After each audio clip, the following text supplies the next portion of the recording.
მოგესალმებით მეგობრებო. ეს თეთრი კარავია და მე მსახიობი ეკა ჩხეიძე გახლავართ. დღესაც ჩვენი ეთერის მთავარი თემა ემიგრანტი ქალებია. აი, უკვე ვიღაც გვიკავშირდება. გისმენთ. გაგვეცანით თუ შეიძლება საიდან ხართ, რამდენი წლით ბრძანდებით? მოგესალმებით. მე მქვია ანა მარია, ვარ 32 წლის და ამერიკის შეერთებული შტატებიდან გიკავშირდებით, კერძოდ ფლორიდიდან.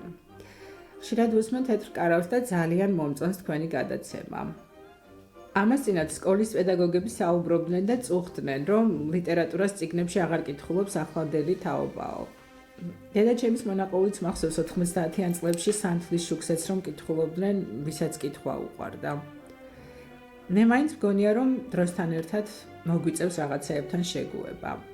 მე პატარაობიდან შემაყვარეს კითხვა, 14 წელია რაც ამერიკაში ვცხოვრობ და რამე ახალი ქართული რომანი დაიდება თუ არა, რომელიმე საიტზე, მაშინვე ვყიდულობ. მაგრამ არ შემიძლია არ აღნიშნო, რომ შარშან დაბადების დღეზე დედაჩემა საჩუქრად გამომიგზავნა ზაირა არსენიშვილის ვახსოფელო. კაის ხელტანიანი წიგნია. არ დაგიმალავთ და მანამდე ამ ავტორის შესახებ არც კი ვიცოდი. ვიფიქრე გადავხედავ თქო და ორი ფურცელი რომ წავიკითხე, ვეღარ მოვწყდი. სამსახურშიც მიმქონდა და გზაში ტრანსპორტში ვკითხულობდი. ეს რა დიდი მწერალი ყოლია და არ ვიცოდი. ყველა ემიგრანტს ვურჩევ რომ წაიკითხოს, უკვე დევს ქართულ საიტებზე. იცით პირველ რიგში რატომ კითხულობ ქართულ ლიტერატურას, მაშინვე ჩემ სამშობლოში მაბრუნებს.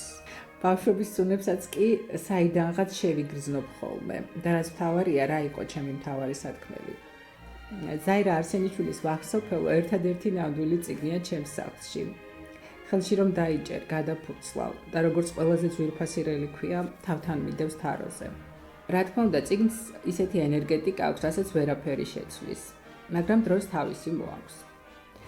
ახლა გემშვიდობებით, ყველანი ძალიან მიყვარხართ.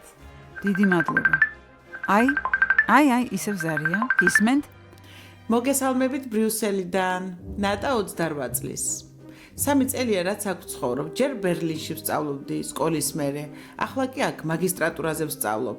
მეც ძალიან მიყვარს ლიტერატურა, მაგრამ დროის უქონლობის გამო დიდი ხანია რაც აუდიო წიგნებზე გადავედი. ძირითადად ველოსიპედით გადავაადგილდები და ჩემთვის ძალიან კომფორტულია წიგნების ასე მოსმენა. თუმცა დაგეთანხმებით, რომ არაფერი სჯობს ხის ჩრდილში, ჰამაკში წიგნის კითხვას. ეს ჩემი ბავშვობის ყველაზე ტკბილი მოგონებაა, რაჭაში, ზაფხულში რომ ჩავდიოდი. ახლაც გამომიჯდება თუ არა რამოდენიმე დღე, მაშინვე ჩემს ულამაზეს სოფელში, უწერაში გავრბივარ. ის ჩემი ბავშვობის ჰამაკიც ისევ გვაქვს და წიგნების კარადა, რომელშიც ისევ ისეთი თანმიმდევრობით არის ჩაწიკწიკებული წიგნები, როგორც ჩემს ბავშვობაში იყო. იმ სახსაც და იმ წიგნებსაც ჩემთვის ყველაზე მშობლიური სურნელი აქვს, რომელსაც ვერაფერი შეცვლის.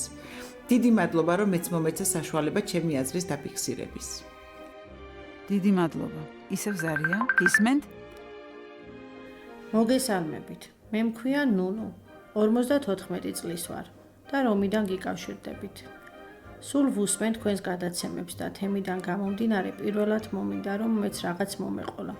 ჩემი აზრით ძალიან მნიშვნელოვანი რამ. 28 წელია ემიგრაციაში ვარ და როცა აქეთ მოვდიოდი, ერთადერთი წიგნი, რასთან წამოვიღე, ვეფხისტყაოსანია.